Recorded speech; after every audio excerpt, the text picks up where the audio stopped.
My name is Adam Schwarz. I'm a non-resident senior fellow at the Scowcroft Center for Strategy at the Atlantic Council and CEO of Asia Group Advisors, a public affairs firm focused on Southeast Asia.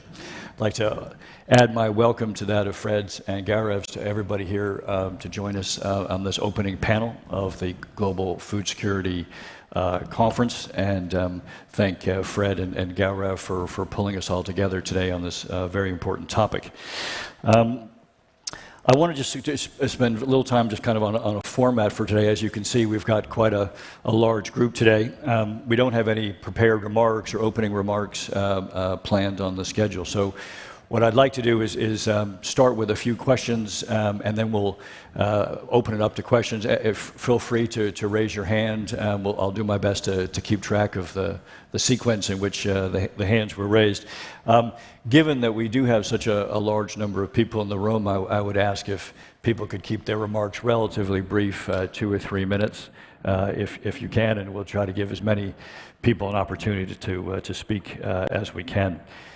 In terms of sequence, as Fred was saying, what we'd like to do with this opening panel is to lay out a number of the challenges, and there are obviously quite a few with food security at the moment, and then move into a discussion of solutions and recommendations to be sort of added to the list that we hope to get to by the end of this 2-day conference. Let me then, if I may, start with Hashim, who has done so much to make this event happen. Hashim, let me just sort of ask you your thoughts. You know, what sort of drove you to bring this event here? Why is it so important for us to have this event on food security in Indonesia at this stage?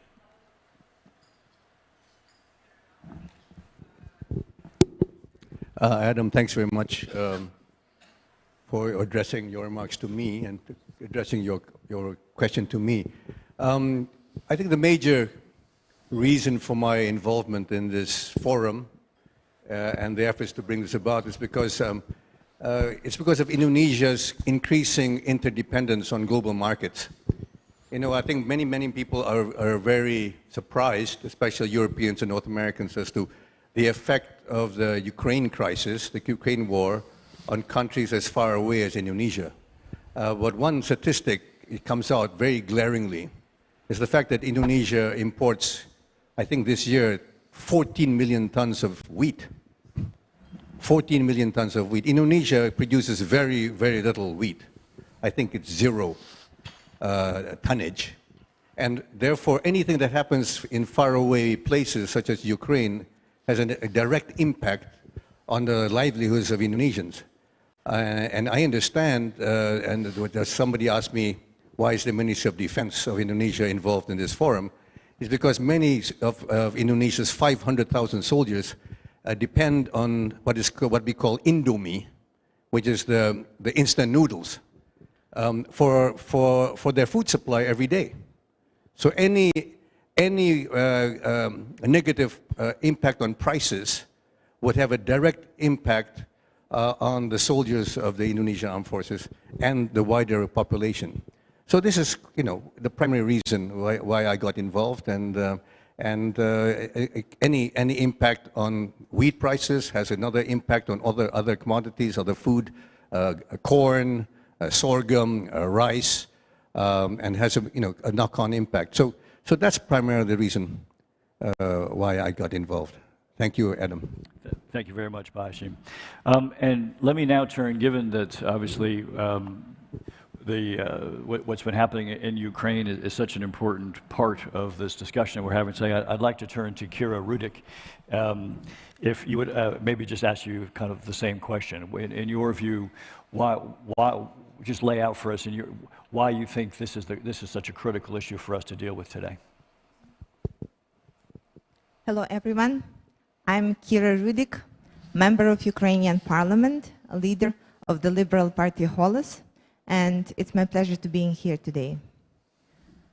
It's 9 months since the full-scale invasion by Russia on my country started, and it may seem as literally another side of the earth from here, but one of the things and one of the lessons that this war teaches us is how connected we are to each other, how dependent we are on each other, and how fragile are the connections that are between us. Before the war started, my country was top 5 world's largest exporters of wheat, grains, sunflower oil, tomatoes, and corn. Right now, my country, whose one of the missions is to feed the world, has so much complications in doing so. The ability to provide to the whole world is essential and critical for us. And the war would definitely affect the food security, not only in the countries that have the direct connections with Ukraine, but all the countries in the whole world. Since the beginning of full-scale invasion, the food prices, the grain prices have gone up 30%.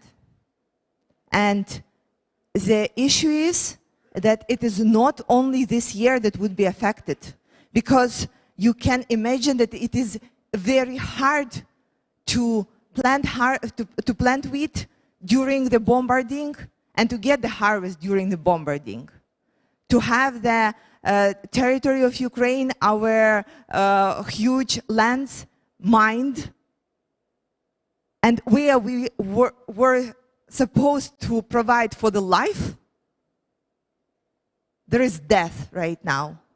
And this is killing us. This is killing us as a people of purpose, as people who are there to continue being the breadbasket of the whole world. There is a grain deal, an ability to export the grains from Ukraine using the ports. It is incredibly important because one of the worst things that could be for a farmer, and you can imagine that, is to see grains rotting in the silos. So that's a fantastic one, but it is such a fragile agreement. Every single moment, the ship is going in and out. It's so many people having fingers crossed or praying, because you never know if it's going to reach its destination. So what kind of food security is there if it's absolutely not secure? So for any discussion about security and about ability for my country to continue to provide for the whole world, we should start with the question of peace. We should start with the question of victory. We should start with the question of predictability. We should start with the question of security, because food security comes as add-on to the general security. And the impact of what is going on right now, we will see moving further down the road. Because even during the war, Ukrainian farmers were able to get onto 80% of their suggested harvest. But we do not know what will happen next year and the year after. We will do our best, because this is one of the missions of my country. But would we be able to do so? That depends on the support of the international community that we are asking for. Help us, help you. Help us to provide to you. Help us complete our mission. Feed the whole world. Thank you, and glory to Ukraine. Okay. So I just wanted to say, first of all, thank you for your heroism, and thank you for the heroism of the Ukrainians. We also, at the Atlantic Council, want Russia to find its way into a Europe whole and free over time. That is our goal. We did invite Russians to attend today, and we regret that they aren't here. But in any case, Kira, that's a wonderful statement, and thank you for putting this into context. Russia and Ukraine together provide 1/3 of the world's wheat. And so Hashem talked about wheat. That's where it comes from, so much of it. So let me pass back to Adam to continue the moderation, and I think we have a special guest. Fred, thank you very much. I would like to acknowledge Defense Minister Prabowo Subianto, who has just joined us. Welcome, sir. And if I may ask you to say a few words to the group. Obviously, defense is and the security implications of the food crisis. Would you prefer to talk tomorrow? Yes, very good. Very good. We'll continue on then. So what I thought we might turn to next, after talking about the specific country level that we just talked about, was talk a little bit kind of the regional differences on how the food security challenge is impacting different parts of the world. And I'd like to ask two people to sort of address that. The first is Chinfeng Zhang from the Asian Development Bank, and the second would be General Wesley Clark. So, Mr. Zhang, could I ask you to begin, please?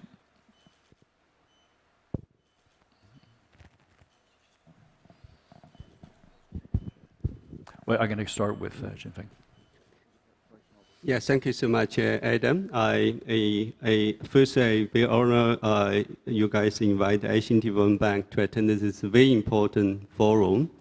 In terms of the regional difference of food insecurity, three things I want to highlight. Even before the Russian invasion of the Ukraine, this region already suffering from the political conflict, including like Afghanistan, Myanmar.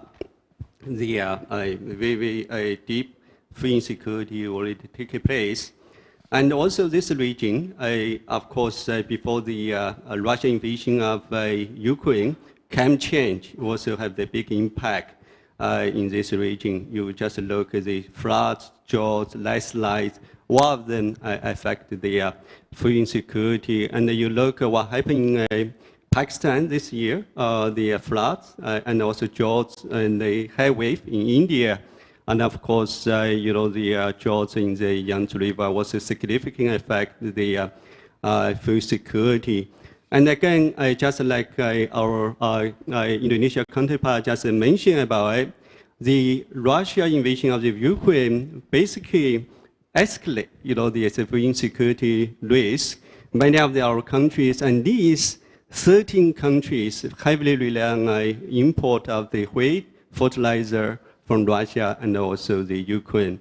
So when we come to the what we need to do, I think is no single blueprint, but three things are very, very important. Number one, is the demand side management. Two is the supply side. Third is the logistics. So I want to just quickly share, in September, IDB just announced $14 billion food security plan to address the three issues. Of course, the first one, short term, we're going to provide the social protection, social safety net, address and support the vulnerable people. The second, of course, is from long term, from the supply side to support the climate resilient agriculture, digitalization of a value chain, and then the nature-based solutions. Finally, one thing we need to learn from the 2008 food crisis, that's we need to keep the trade free and open. But unfortunately, this year you can see, even in this region, about the 20 countries still introduce trade restrictions. So I think through these global discussions, we need to continue promote the open trade, the regional cooperation, particularly for fertilizer. Probably let me just stop here. I think tomorrow, we will have the chance to continue the discussions. Thank you, Adam. Thank you very much, Chinfeng. General Clark, your sense of how the food security challenge is impacting different parts of the world? Well, thank you, Adam. First of all, I think the problem between Russia's invasion of Ukraine and the consequent shutdown of exports from Ukraine through the Black Sea has brought global attention to the food security issue. But it's overdue attention. This is not a problem of one event. This is a problem that has been building for several decades now. To the immediate issue, of course, those shipping routes need to be opened in the Black Sea, and they need to stay open. The farmers in Ukraine need to be able to plant, to fertilize, to harvest, and market. At the same time, Russia also must export grain and fertilizer and get the world agricultural system back in check. But as Hashim noted earlier, this is a deeper problem because really populations have grown, consumer preferences are evolving, and as the global south increases in development, it wants to eat the same food as the global north. And yet these lands don't support the same crops. So Hashim, you're mentioning the 40 million tons of wheat being imported. Yes, and this is representative of the problem all across the global south. We've enjoyed the chocolates and coffees that come from tropical countries, but they could be producing millet and other grains. They could be subsisting and living on cassava, which can be grown there, rather than importing wheat. But the global economy has knitted us together in such a way through these global supply chains, population growth, and changing consumer preferences, that we've built a system that's so interconnected. It's so efficient in terms of just-in-time delivery that any shock causes perturbations. Perturbations like rising prices. And of course, that hits the lower income the most difficult. It hits countries in North Africa and East Africa the hardest because they need the grain imports the most right now. But it really is a global issue. It's hitting people in South America. It's hitting the American consumer. It's exacerbated by energy, because when the price of natural gas rises, then the price of fertilizer rises. When the price of oil rises, then the costs of shipping go up. So everything is connected here. Thomas Malthus, over 200 years ago, predicted population would explode geometrically, but food production could not keep up. And every few decades, someone reinvents Malthusian economics and says it's over. So when I was a young man growing up, the world population was 2 billion. People said it can't possibly support 5 billion. I was at the Milken Conference 10 years ago when we crested 7 billion. 7 billion, and now we're at 8 billion. And yet, what's happened is technology has enabled us to provide food and even better nutrition. But we've done so with the metrics of international finance. And now even international finance is an issue for us, because for over a decade, since the financial shocks of 2008-9, we've had very, very low credit costs. So it was easy to borrow money, create your letters of credit, finance international trade. Well, now the cost of money is going up. It's being driven by the United States' own Federal Reserve System. Now maybe we're going to see it capped at a 4%, 4.5% Fed rate. We don't know yet. But we do know that the financial implications of this are worldwide in terms of what it does to rates of exchange for currency and what it does for the cost of imported food in countries around the world. So it's a very, very complicated, interrelated system. And where it ties in, to me especially in my lifetime, is with the issue of instability and conflict. So we can look at what happened in Syria in 2010. We know that was related to land reform. It was related to an increasing inability of people to buy the food they needed for subsistence as they became urbanized. It was also related, of course, to another factor that we're driving, and that's climate change.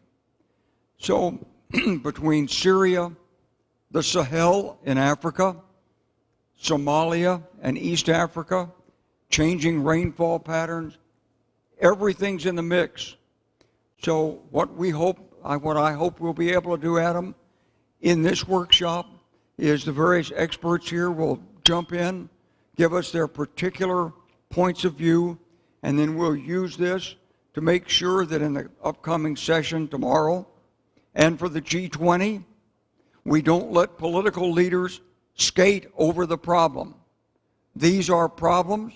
They have to be addressed realistically, not in campaign pledges, but with real programs, real technology, and real financing. Thank you.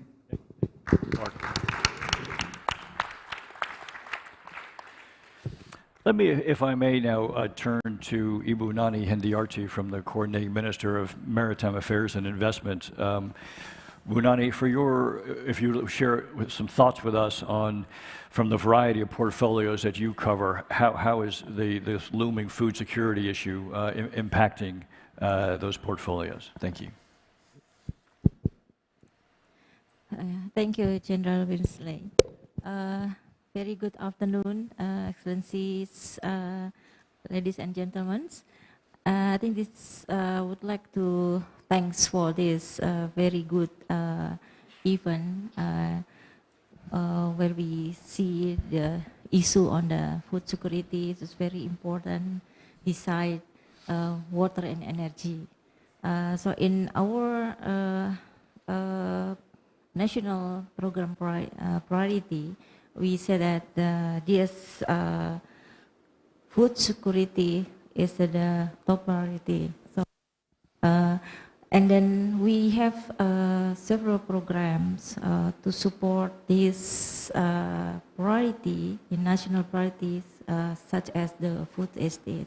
So we understand, I think we are really see that this agriculture specifically is impacted by two issues.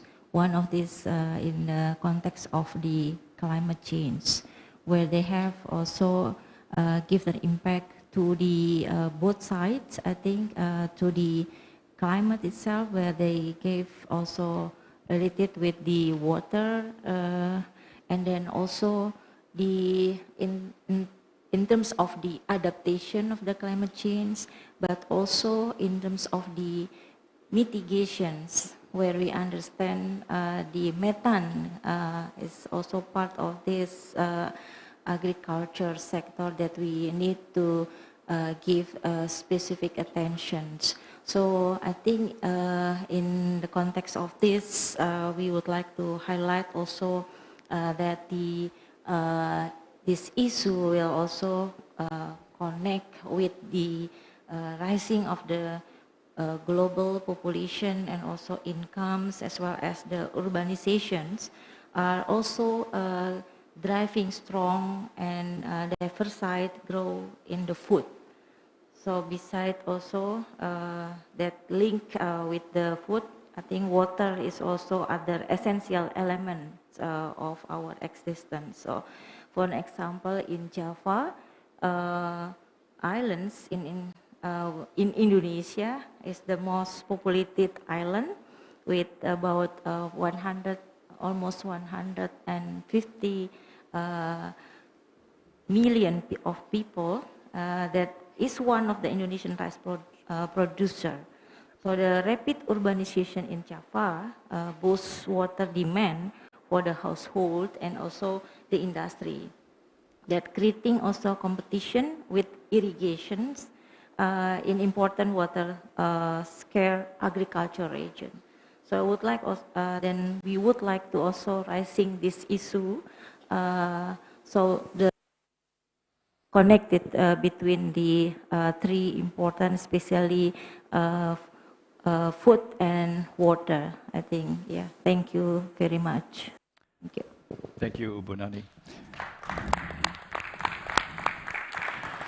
So let me move now to, not as if the food security challenge is not a significant enough one as it is, but given that we are hosting this conference while COP27 is ongoing, I did want to open the floor and ask a few questions about the intersections of food insecurity and the problems, the logistics problems that we're having globally, with the parallel and climate change challenge. And I'd like to begin with Willie Smits, the Chief Science Officer at Arsari Group.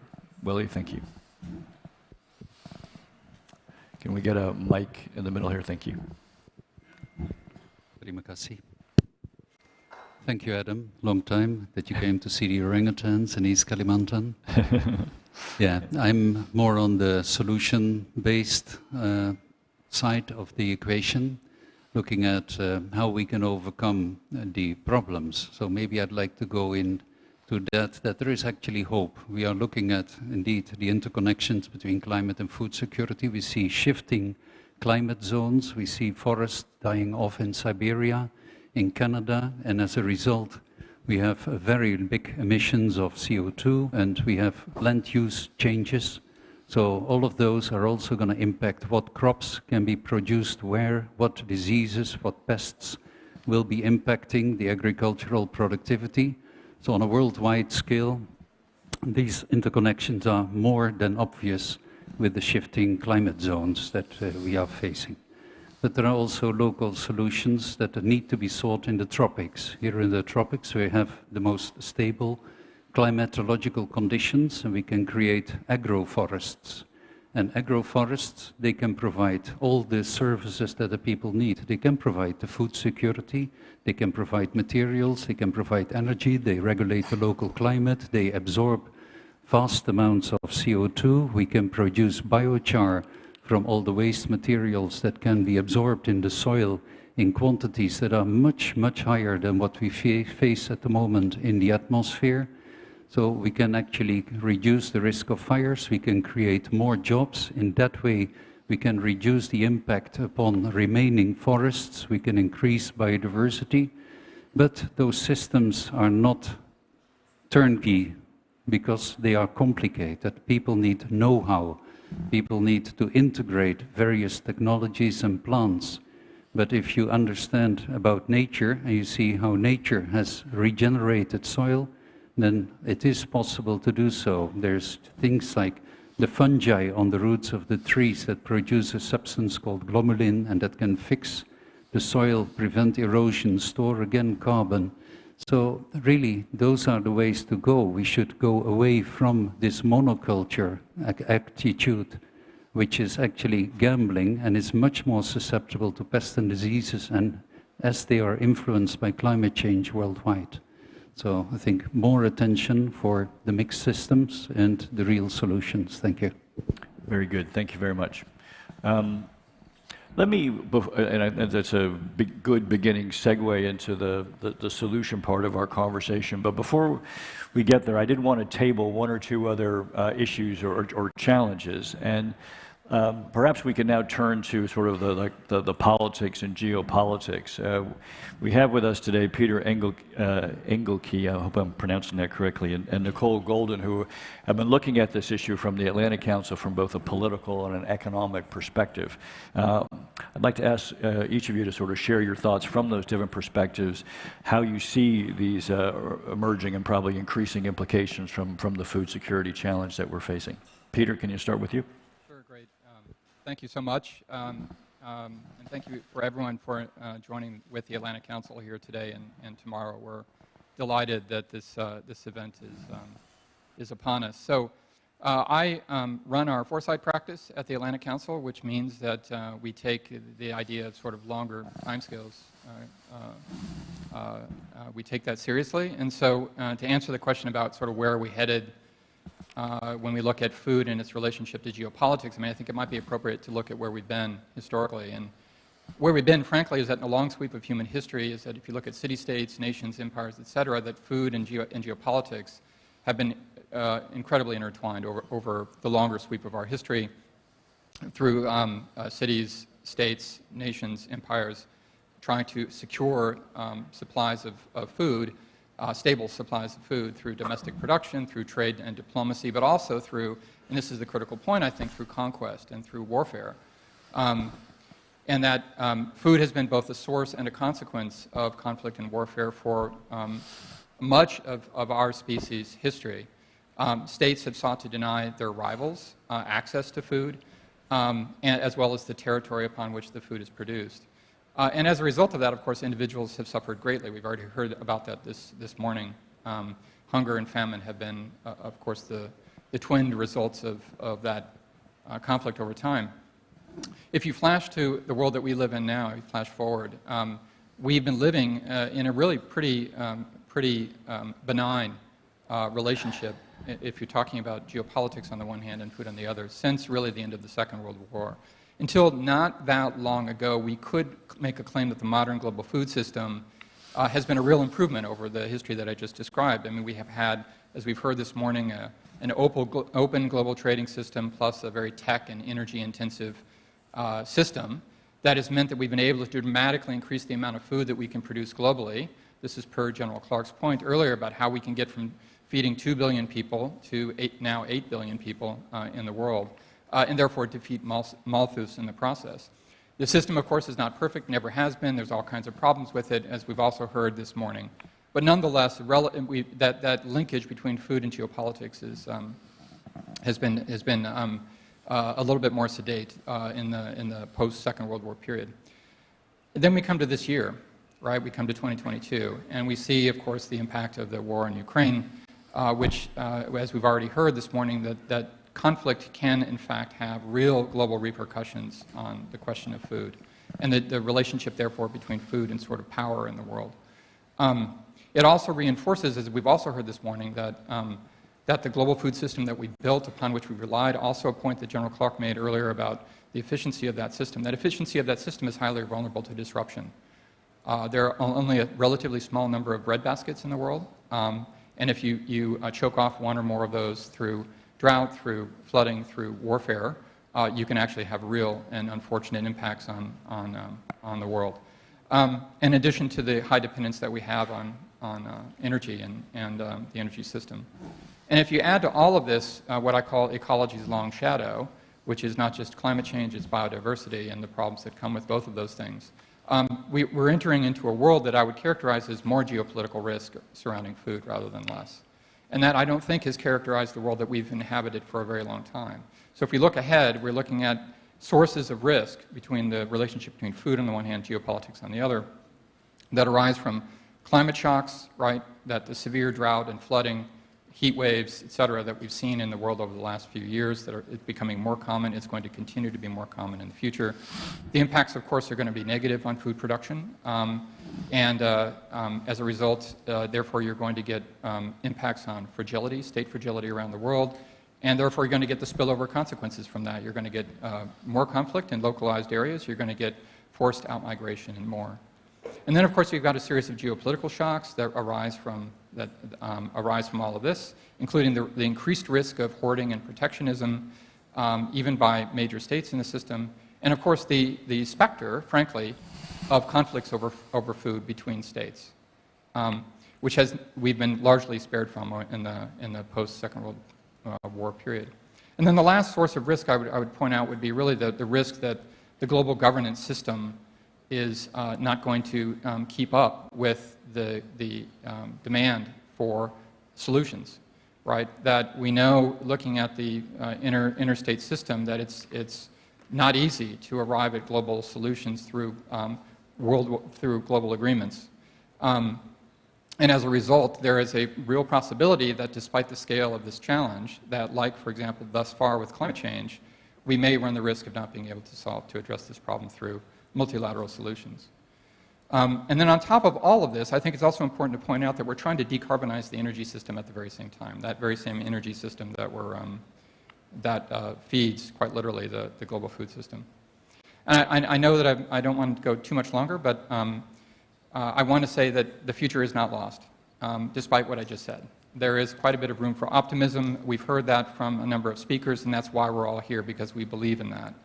The first is, of course, there is enormous space for innovation. We've been innovating our way out of the Malthus trap for 2 centuries, and that's going to continue. We have speakers here at this conference who are going to be speaking directly to the ways in which we can innovate, not just through technology, but through approaches to how we harvest food and grow food.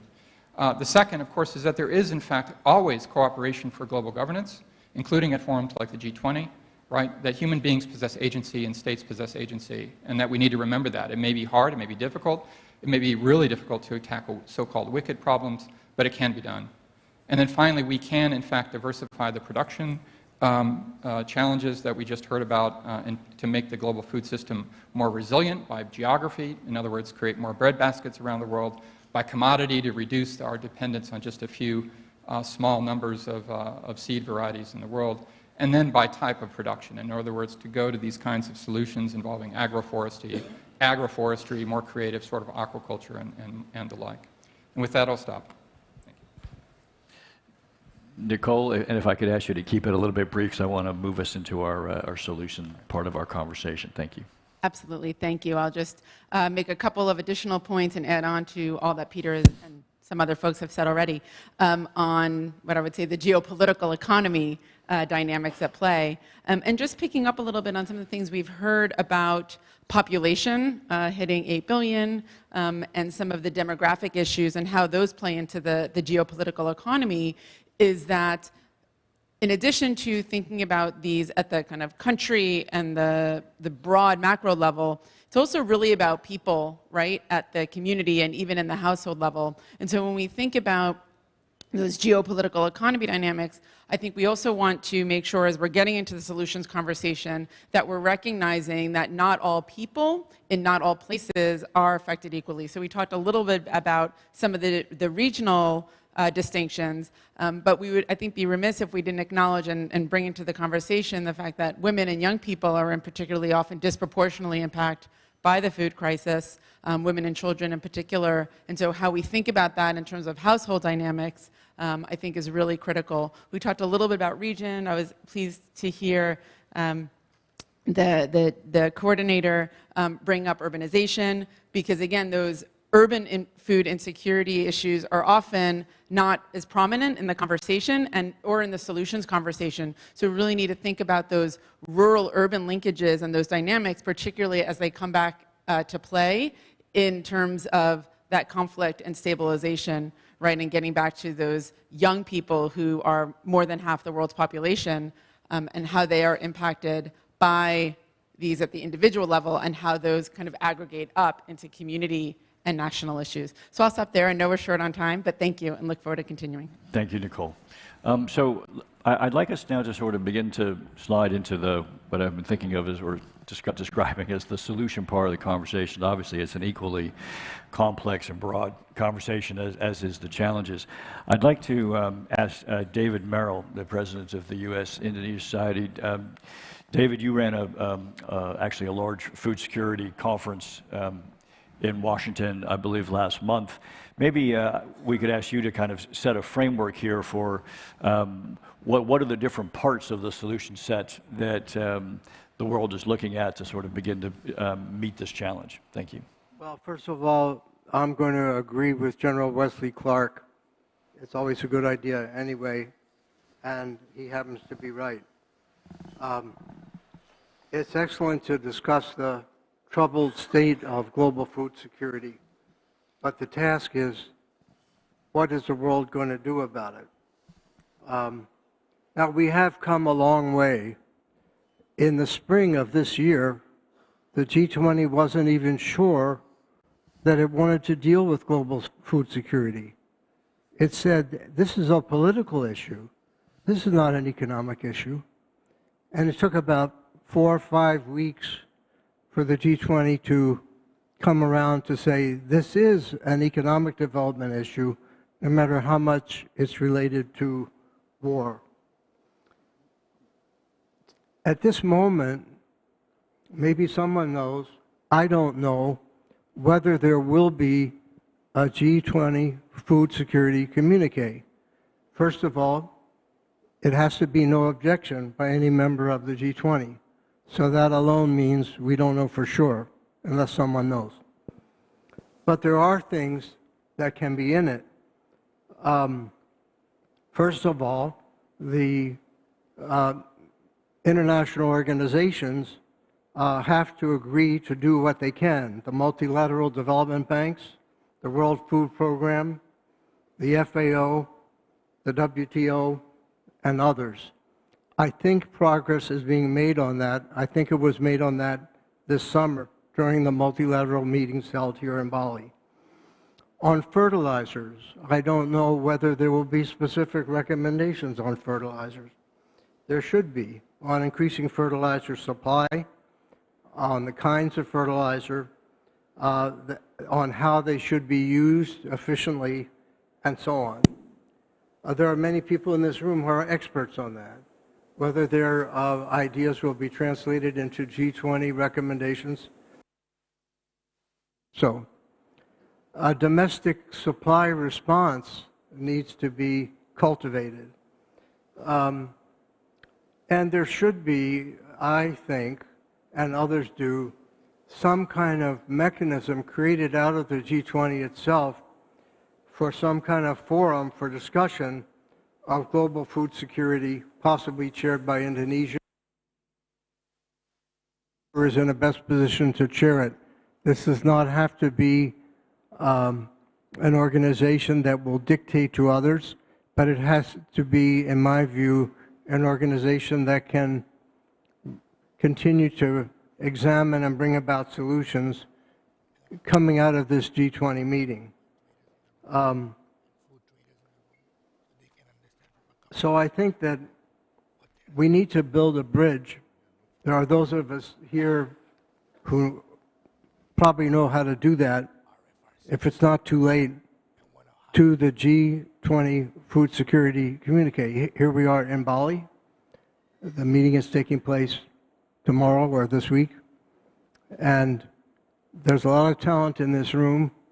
The principle that NGO suggestions should be looked at by official bodies is well accepted. So I encourage us to do everything we can to produce some recommendations for food security for the G20. Thanks. David, thank you very much. Since you mentioned fertilizer as a key issue, which it most certainly is, I'd like to ask Michael Vatikiotis to my right here, who's a senior advisor for the Center for Humanitarian Dialogue and has been involved in the Black Sea Grain Initiative on the issue of fertilizer, to maybe bring to the group a few of the ideas and initiatives that you've been working on. Thank you. Thank you, Adam. Thank you, Adam. First of all, just to echo Dave Merrill's very, very important points there, that G20 is an extremely good opportunity to actually bring forward ideas for supportive mechanisms on some of these key issues. I think, first of all, just to, because there's a lot of concern about the fallout from the uncertainty around the Black Sea Grain Initiative. I mean, let's first of all just say what it is. I mean, the main assumption was that if sufficient grain, and agricultural products were able to move into the world markets from, as we've heard earlier, a part of the world where most of it comes from, or a good part of it comes from, then global wheat prices, not so much just supply, but global wheat prices would come down. This in fact turned out to be true. In the weeks ahead of the actual agreement on July 22nd, and then actually following the agreement, the price rises that we'd seen after the invasion of Ukraine, in fact, stabilized, and these gains were erased by July. So that was the good news. Now, the difficulty is with markets. Markets are always jittery, and with the current agreement, even as Russia has come back into the agreement, the expectation of the market was that grain supply would be resumed fully, or at least efficiently, but that's not been the case. And of course, now there's the expectation or the worry that the agreement could be interrupted again, or its rollover and renewal affected by the situation on the ground. So prices are still the issue. There's been a lot of discussion about the fact that the grain supplies themselves have not necessarily been going to less developed countries. It's all about the price. And that brings me on to fertilizers, because of course the global price of fertilizers and the supply of fertilizers has been severely impacted. 70% of Europe's fertilizer production is now at a standstill. And that supply needs to be resumed. And that means ammonium nitrate from Russia through to Ukraine, also potash from Belarus. But I will just make a larger point, if I may, Adam, about, you know, to speaking to what we just heard from Dave about the need for support mechanisms for these kinds of solutions. I also feel, and I hope that in the following session after 2:45, after 3 o'clock, which I'll be moderating, we can begin to put some ideas down for consideration by the G20. Seems to me that many of these solutions are contingent and have not yet been well linked or coordinated. So the Black Sea Grain Initiative is great, but as we've heard in the room today, there are all these other issues that are affecting world food prices as well. A question I would ask is the WTO, UNCTAD, the FAO, and the WFP, are they all arranged in line to address the problems in a coordinated way? And that, I think, speaks to Dave's very good suggestion that perhaps there should be a mechanism for global food security. Thank you. Michael, thank you very much. So there's a lot of interesting commercial innovation around the table that has been focused on addressing this challenge, and I'd like to begin to turn our conversation into that direction. I'd like to begin with Gaurav Srivastava. Your foundation has been looking at these issues quite intensively. Can I ask you to kind of begin with your thoughts on that subject? Yes, thank you very much. It is, you know, there was a very important point you brought about price, and especially we are here in Indonesia, where it is a price-sensitive market. The important thing to remember, as we have heard, is food security and energy security is national security, and I think the tremendous work from the Minister of Defense in making Indonesia an independent nation in all forms of security has been tremendous. We're talking about two of the bread baskets of the world, Russia and Ukraine, right? And at the foundation, we have been looking at the correlation between energy and food, right? And it's important to remember, while we are working on these renewable energy solutions, which are critical, and which I think will address the needs in the future, there is a transition period. That is just the reality of it. And we have to regulate the energy that fuels the ships, that fuels the tractors, that fuels the cars, that will basically reduce or make the price more manageable. The other issue, which is an important issue, and I would like to turn to Pa Hashim after this, is the difference between how does the commercial industry work and how do policymakers work. And there is sometimes a disconnect between that. And given Pa Hashim's background in the commodity sector, I would like you to shed some light on that. And after that, maybe Niels, you can say a few words, if that's okay. Is that okay? Yeah, sure. Pa Hashim.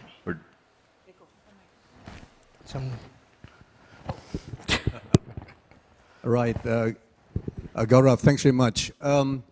Yes, I just want to say just a few words. Actually, just in support of what Michael Vatikiotou said and David Merrill, that we're discussing food security, but actually, maybe the next time we should have it combined with energy, because as you both said, and then Gaurav also said, they're intertwined. You know, food and energy is intertwined, right?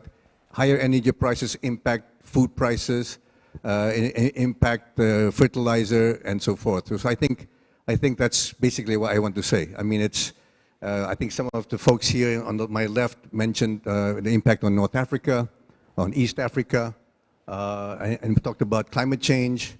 One small little aspect that I just want to add to what all of you folks have said.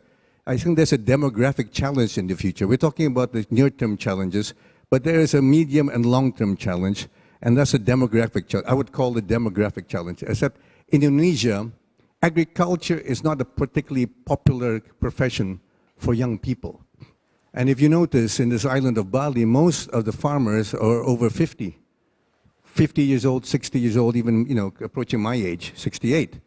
And if you notice that most of the young people in Bali, and I would say also in Java, they prefer to have work in factories, work in hospitality, in restaurants, and not particularly enticed by agriculture. So I think it's a long-term problem that we have, and I think it's not only Indonesia, I think it's other parts of the developing world. There's one statistic that some of you may know or may not know, is that actually Indonesia today is a majority urban society. 56% of Indonesians live in what are called urban areas. 56%. Only 44% of Indonesians live in rural areas. And even then, young people are going to the cities because they're more excited by city life and so forth. So there is a movement in Indonesia to what they call the digital agriculture, is to make agriculture more appealing to the TikTok generation, to the people. And a lot of Indonesians are much more familiar and much more comfortable with the digital economy, the TikTok generation. And there is a movement in Indonesia to try to get agriculture to be more appealing. But it's going to be, it's a challenge. And I think as we go from 8 billion to 9 billion to 10 billion, it's going to be a bigger challenge. So how do we keep the rural population in the rural areas, right? Producing the food. Okay, so that's, sorry, it's a long answer to your... Thank you. Niels, you want to say something? Yeah, thank you, Hashim. Thank you, Gaurav. I think we heard a lot about how we need to solve the food crisis and address the food insecurity in future, and whether that is through technology or like Hashim said, getting the TikTok generation interested in the agricultural sector. I think we also need to look at solutions that we can implement today. I happen to be in the fortunate position, or unfortunate maybe today. My company is active in both energy and agricultural commodities. And we see, and we spoke about this a lot now, we see a clear correlation between energy prices and food prices. It's been said by several people. We also see a clear correlation between increasing food prices, a shortage of food, and how that leads to uprisings and destabilization of our economies and our democracies. So we do have a responsibility to address that. Now, food security, in my view, at the end of the day, means food supply. We need to do something about increasing the supply and keeping the supply that we have today flowing to the market. And that brings us to the question of how can we get the actors in the industry to all work together. We have practical problems today that we need to address.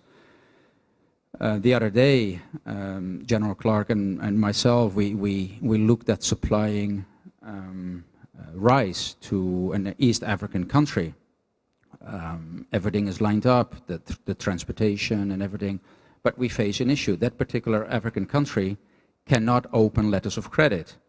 There is no financing available.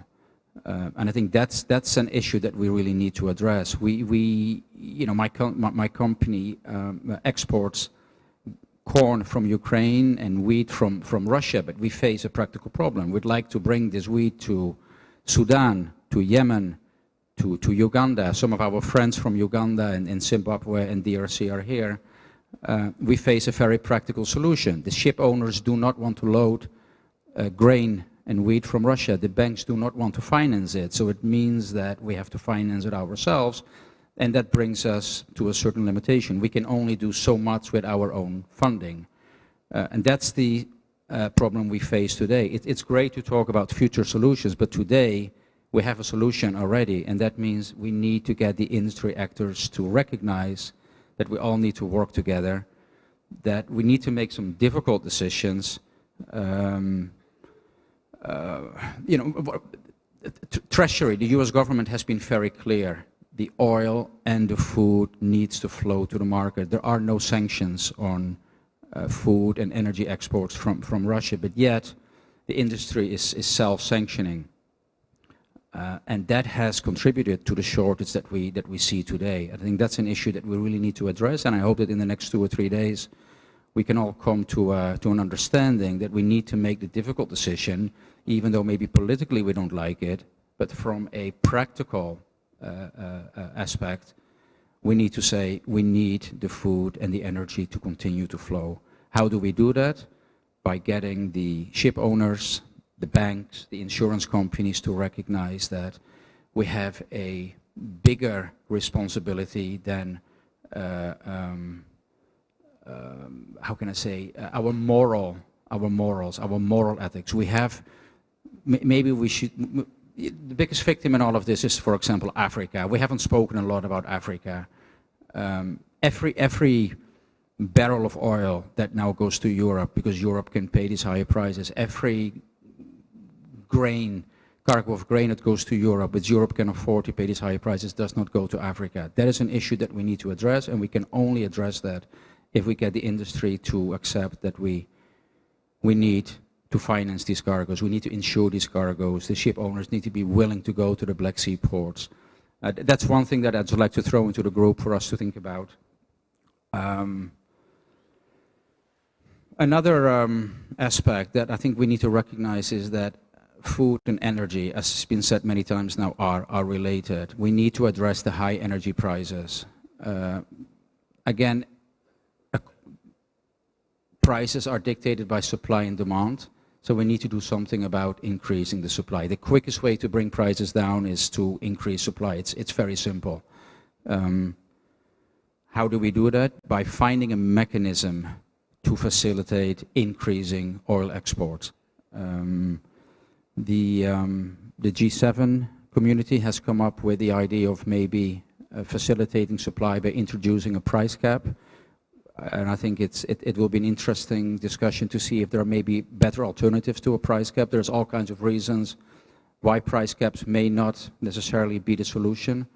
And I think it'll be good to see over the next couple of days if there are people in this room that can come up with better alternatives to a price cap. I think I'd like to leave it at this for now. Niels, thank you very, very much for that. I want to just reiterate what I said at the very top, is that while we're sort of going around the room kind of picking people, I do want, if anybody does have a question, please do, or wants to make a comment, please do feel free to raise your hand, and I'd be happy to recognize you. Oh, at the risk of coming in again, I want to thank Niels for his very practical comments, because what we have to, I hope, come out of this session with are the specific ideas that we're going to ask the G20 to take account of and hold nations accountable for. What the crisis in Ukraine, what Russia's invasion has shown, is that the world has changed today. A nation cannot invade another nation and jeopardize the food security for the entire world. It's simply impermissible. And we need to say that very clearly. But we also have to go to the captains of finance and industry and say it's no longer business as usual. It's not simply about your fiduciary responsibilities to your investors. As Niels was saying, there's a higher, this is what government should be about. Government should be about regulating, helping, foreseeing issues, and setting the conditions in which the private sector can work to maximize its profits within those constraints. And those constraints need to be modernized, because we're in a total global system here on food security. We're just seeing the first indication of it.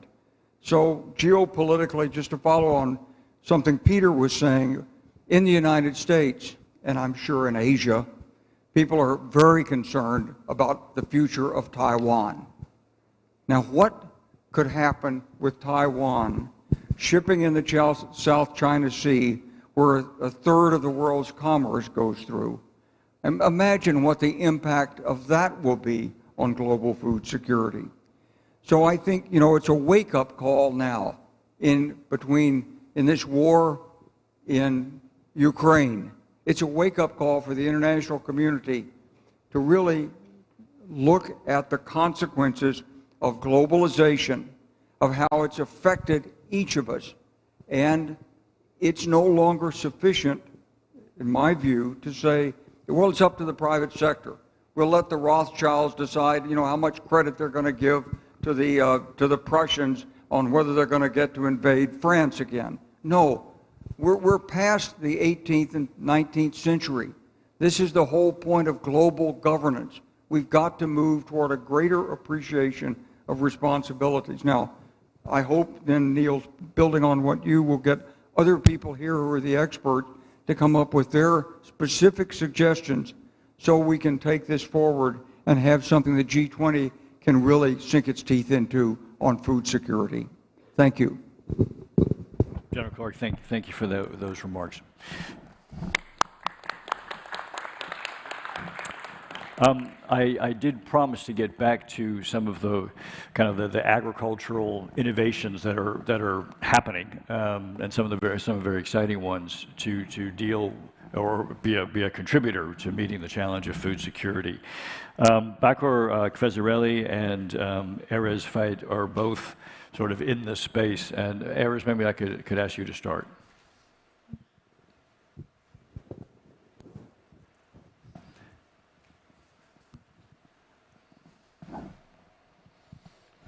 Okay, I'll start then. I'm Bakor Kfezareli, founder of Z-Tractor. It's a Silicon Valley startup. I would say we need to invest more in startups, the one way to approach the technology, because startups have the advantage over the corporations to implement innovation and innovate as we don't have a switching cost. We don't have existing business model. We don't need to adopt our business model. We are starting big companies from scratch, and we have an advantage over the corporations to introduce smarter solutions, let's say.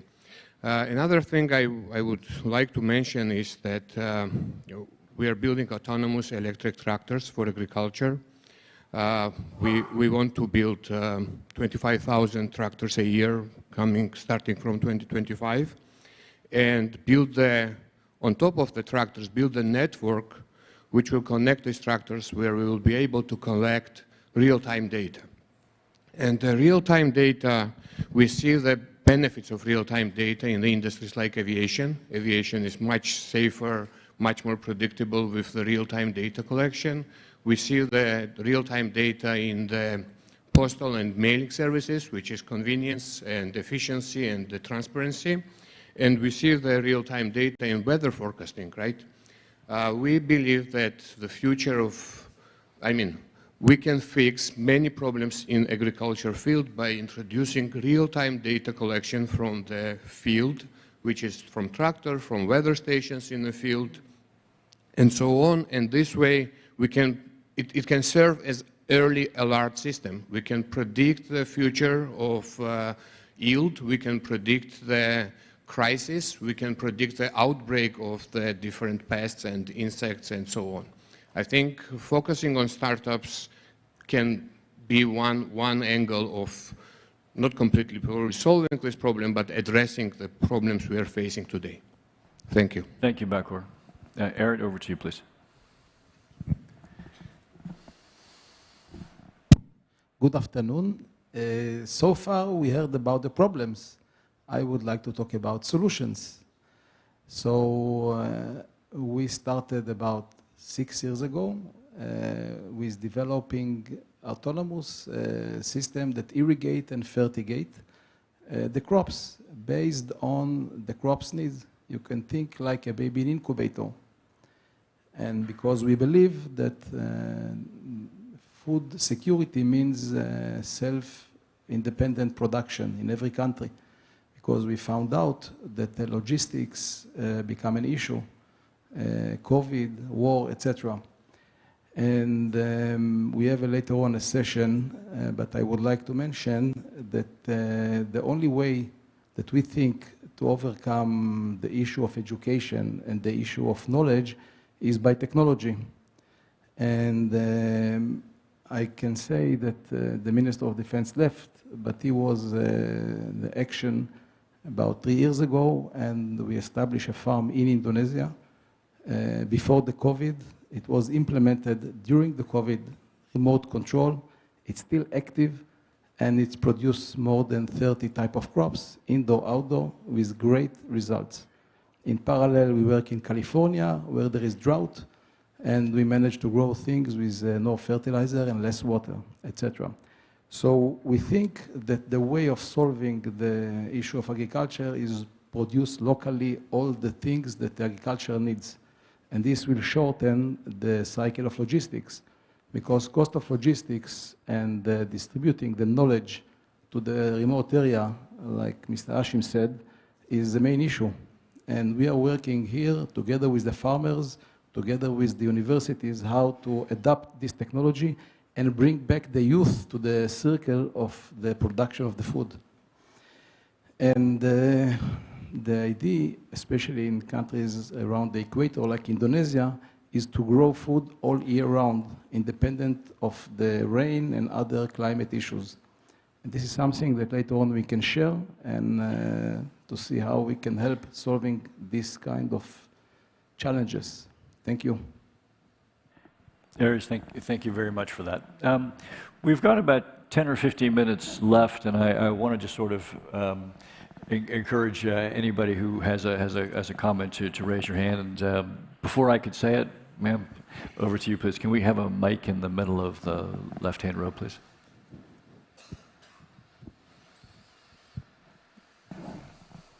Thank you very much, and good afternoon.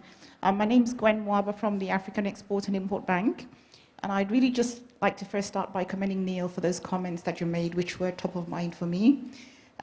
We are indeed facing serious issues with payments to Russia, where grains and fertilizer are coming from. And even though the sanctions clarify that they're exclusions, the self-sanctioning is a real problem. So, for example, an African development finance institution such as Afrexim Bank, if we try to make payments to Russia through our Western correspondent banks, they freeze those payments. So I'm wondering whether there's need to emphasize or clarify these sanctions, or for those sanctioning countries to issue notices, which we can share with our Western correspondent banks, so that they don't exclude payments that are related to food and fertilizers. That's one point.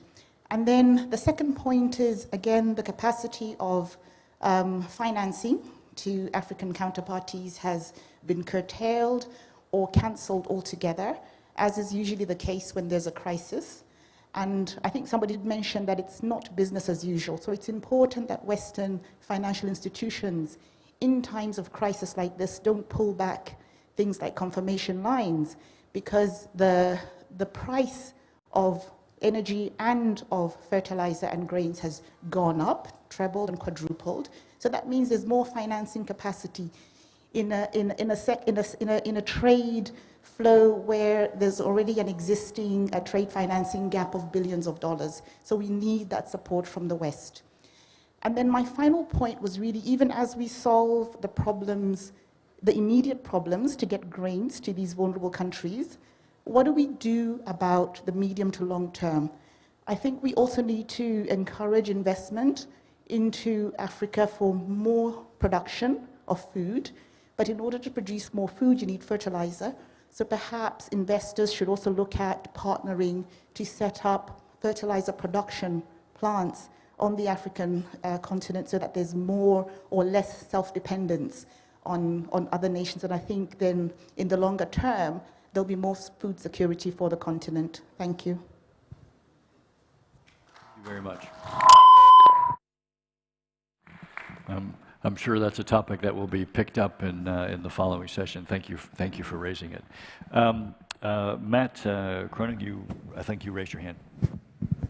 Matt from the Atlantic Council. Great. Well, thank you very much, Adam, and this has been a fascinating conversation. I'm learning a lot. I wanted to offer a framework for thinking about this challenge, because as I'm listening, it's occurring to me that that food security is not unique. A lot of these challenges we're facing are the same challenges we're facing with semiconductors, with energy, with PPE, with rare earth elements. And it seems to me that the common theme is that after the end of the Cold War, we built a global economy designed for efficiency, not for security. And that worked in a globalized, frictionless, post-Cold War world. But now that geopolitics has returned, we realize that that doesn't work. We need secure supply chains. And so, when you look at, energy, Europeans were too dependent on Russia. In the post-Cold War world, that worked. Now it doesn't. We are dependent on China for PPE. That no longer makes sense. Dependent on China for semiconductors. And it seems the same when you look at the global food supply. 75% of human calories come from 9 food sources.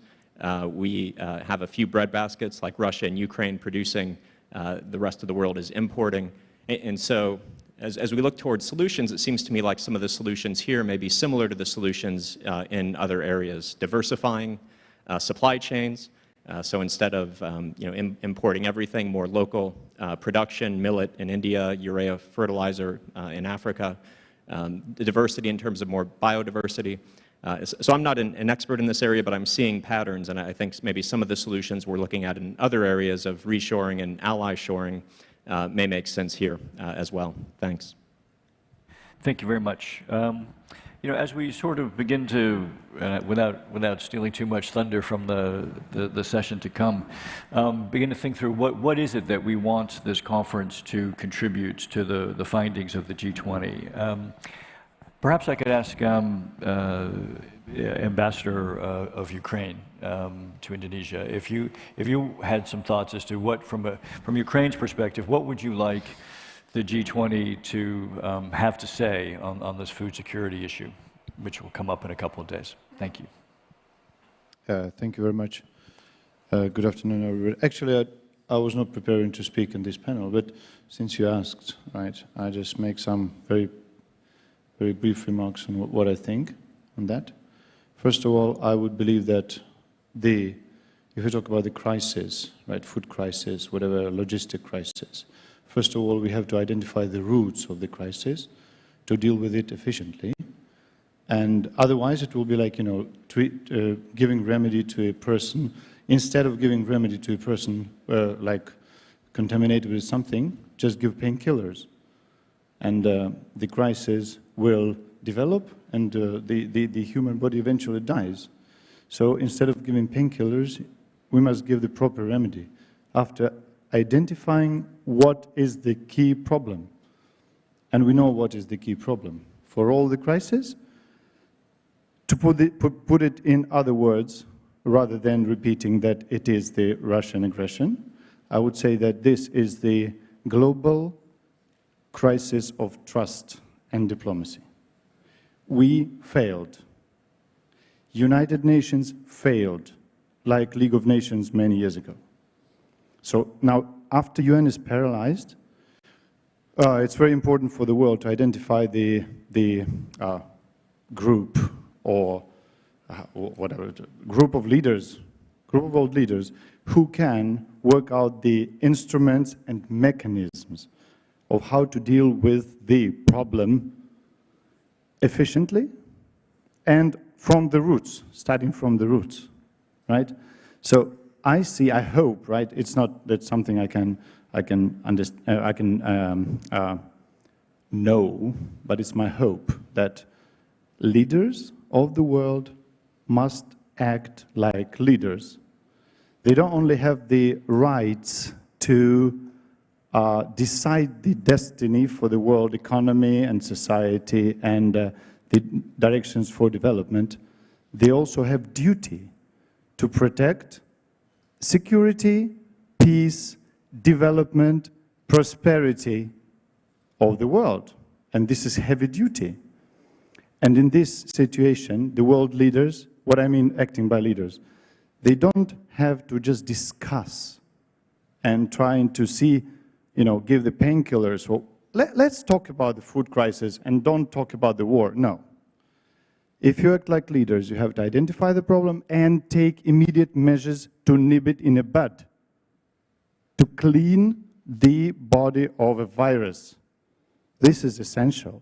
That's why, by the way, I was pleasantly surprised that this food security, Global Food Security Forum, is on the auspices of Atlantic Council and the Minister of Defense, which is very meaningful. If you want to resolve the crisis, like, grain deliveries, as my colleague and friend, I would say, Ms. Kira mentioned, we are facing demining of the lands, we are facing the rebuilding of infrastructure, and we are facing the physical problem of protection of the farmers and of the deliverers, right? And this is the point where we apply something real. We apply the convoys for protecting the vessels, we apply the demining, and we apply the air defense to protect the actual silos and warehouses from the attacks, right? So this is very meaningful, and this is the point where the practical instruments can be applied. I mean the military. Unfortunately, living in the 21st century, having the small world where all the processes are happening like fast, anything happens, someone sneezes in the Latin America, someone coughs immediately in Australia, right? It's seconds, right? So whatever we do, it will influence the world, not just the region or not just whatever country. That's basically what I said. Act as leaders and try to be practical, not just theoretical. Thank you very much. Ambassador Harniana, thank you very much for those remarks, and sorry to put you on the spot there. I wanted to give the last word again, actually the same question, but to some of our Indonesian academic colleagues who are here with us today in terms of your view of what you'd like to see come out of this conference in terms of food security from an Indonesia perspective. And again, I'm putting people on the spot here, which I apologize, but I want to at least give the opportunity to Rahmat Pambudi at the Bogor Institute of Agriculture or Eni Harmayani at Gadjah Mada University, the Faculty of Ag Technology. Again, don't feel obliged, but if either of you would like to comment, we would be happy to hear from you. Is there?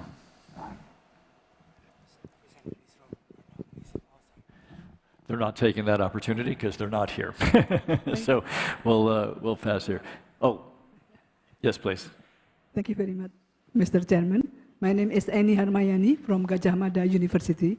Thank you. I think over the past years, there has been significant progress in boosting agricultural production. However, this has hardly reduced the number of hungry people and malnutrition. So I think eradication of hunger and malnutrition is an achievable goal if community at the local level are empowered. And also, as you asked, what is the output of this G20 in terms of food security, I think the international community must support the ability of each region to feed itself and to reinvest in local production. So the problem of globalization can be minimized because the regional area can produce their food by itself.